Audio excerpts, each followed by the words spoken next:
मैं शरण में ले करी पर खायो सब देव।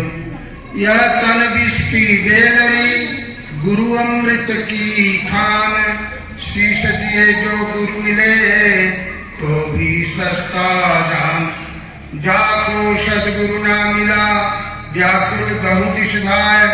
आँख न सूझे बावरा घर जरे घूर बुताए। आदरणीय संत गुरुजन, उपस्थित जिज्ञासुओं तथा माताएं, अभी आप लोगों ने महापुरुषों के विचारों को ध्यान से सुने। जो समझ में आई हो, जिससे आपका कल्याण हो, अपनी हृदय रूपी झोली में रख लेना। बाकी जो नहीं समझ में आई हो तो छुटाइए, छोड़ना नहीं पड़ता है। जिससे आपका हित हो, कल्याण हो, संसार में उन्नति हो, उसको ग्रहण करना अति आवश्यक है और मनुष्य के लिए हितकर है। मनुष्य हितकर प्राणी तो वो ग्रहण कर नहीं सकता है। उसके लिए छाजन, भोजन, मैथुन, भय, निद्रा और मोह, ये चारों कर्मों में वो जीवन व्यतीत कर देता है। यदि हम लोग भी उसी कर्मों में समय व्यतीत कर दिए तो हमारे मनुष्य जीवन को पाने का कोई विशेषता नहीं। मुट्ठी बांध के संसार में आए हो, एक दिन हाथ पसार के चले जाओगे। आए थे तो कुछ लेकर के नहीं आए, छोटा सा मासूम शरीर। जाओगे तो कुंटलों का शरीर आपका 4 आदमी ले जाएंगे मरघट में। लेकिन जाने के पहले उस पदार्थ को जान लो जिसको जानना अति आवश्यक है। जिसको जान लेने के बाद संसार की भ्रांतियां मिट जाती है और जीवन आपका सुखमय हो जाता है, वर्तमान आपका बन जाता है। उसको जानने के लिए आज हम लोगों को यह नरदेही मिली है। और कुछ ही सौभाग्यशाली होते हैं जो उसको जान पाते हैं। जो जान पाते वो धन्यभागी हैं, जो नहीं जान पाते वो भी धन्यभागी हैं। लेकिन अब उनको धन्यवाद दिया जाए कि क्या कहा जाए। उनका जीवन आज वर्तमान ये अवसर पाने के बाद भी खो दिया गया, उस समय को बर्बाद कर दिया गया। और समय अगर बीत गया तो क्या करोगे? वो समय वापस नहीं आता है। जो बीत गया समय वापस आएगा? लाख उपाय करें तो भी समय वापस नहीं आएगा। जो शेष बचा है उसी में आप अपने बंधन को काट सकते हो, दुखों की निवृत्ति कर सकते हो।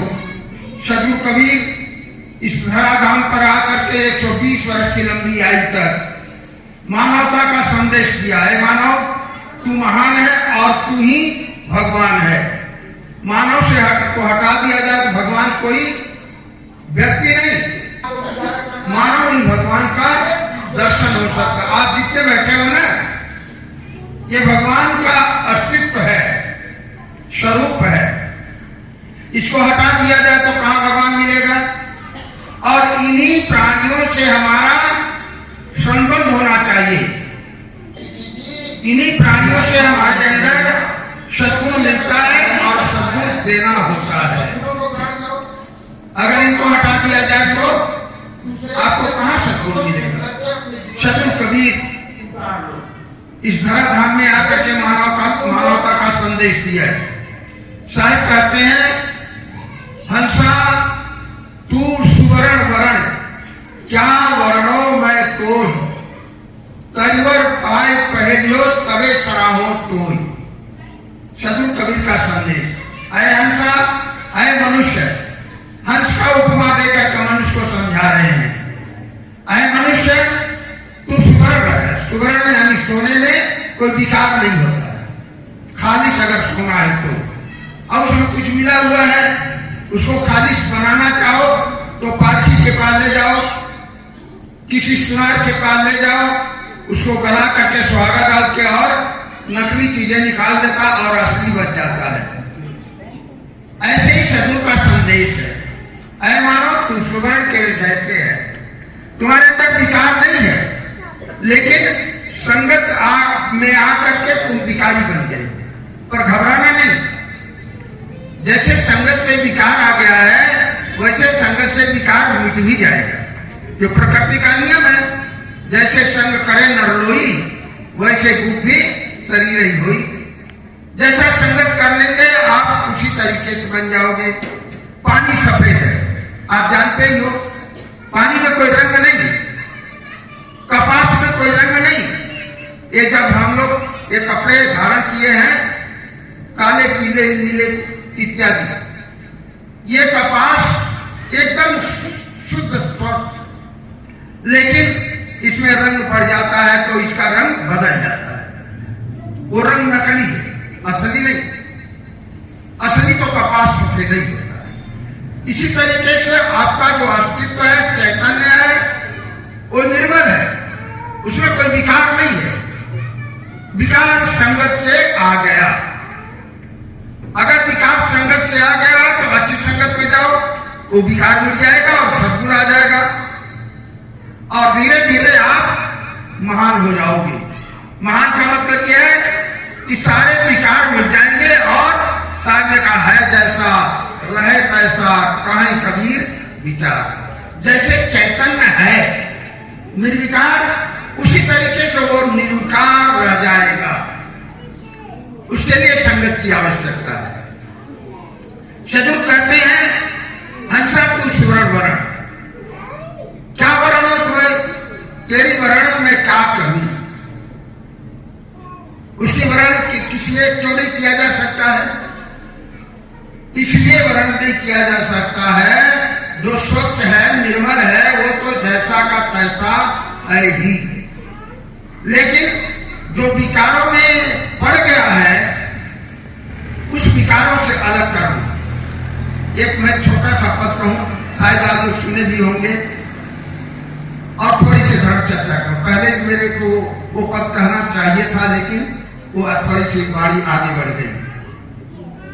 किसी कवि का उद्गार है, गोखरी गुरुदेव काले नाम तू, गोखरी गुरुदेव काले नाम तू, छोड़कर दुनिया के सारे काम तू, छोड़कर दुनिया के सारे काम तू, अपने तन को स्वस्थ कर आसन जमा, आसन जमा, अपने तन को स्वस्थ कर आसन जमा, आसन जमा, मन की चंचलता को प्यारे थाम तू, मन की चंचलता को प्यारे थाम तू, दो घड़ी गुरुदेव काले नाम तू, छोड़कर दुनिया के सारे काम तू, दिल किसी का मत दुखाया कर कभी, दिल किसी का मत दुखाया कर कभी, कर सदा उपकार के ही काम तू, कर सदा उपकार के ही काम तू, दो घड़ी गुरुदेव काले नाम तू, छोड़कर दुनिया के सारे काम तू, प्रेम पथ पर तू यदि चलता रहा, चलता रहा, प्रेम पथ पर तू यदि चलता रहा, चलता रहा, सद्गुरुदेव पाएगा सभी आराम तू, सद्गुरुदेव पाएगा सभी आराम तू, दो घड़ी गुरुदेव काले नाम तू, छोड़कर दुनिया के सारे काम तू। आप सभी जानते हैं कि संसार के काम से फुर्सत नहीं मिलता। एक काम समाप्त होता है घर का, दूसरा सामने आ जाता है। कभी का निर्देश है थोड़ा देर अपने लिए समय निकालो। संसार के लिए तो साहब आप काम देते ही हैं, 8 से 10 घंटा 12 घंटा आदमी सोता है दिन और रात में 24 घंटा में, लेकिन अपने लिए समय नहीं निकाल पाता है। तो कभी का निर्देश देता है 2 घड़ी, 1 घंटे में 4 घड़ी होती है। घड़ी